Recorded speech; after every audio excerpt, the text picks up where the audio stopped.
represent the roof of the world, Tibet.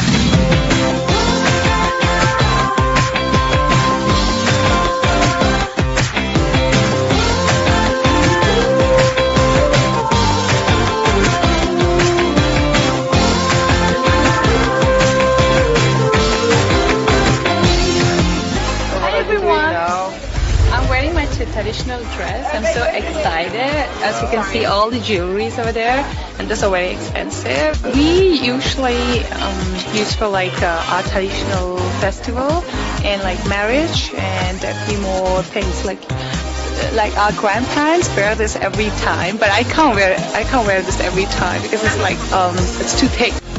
Miss Tibet.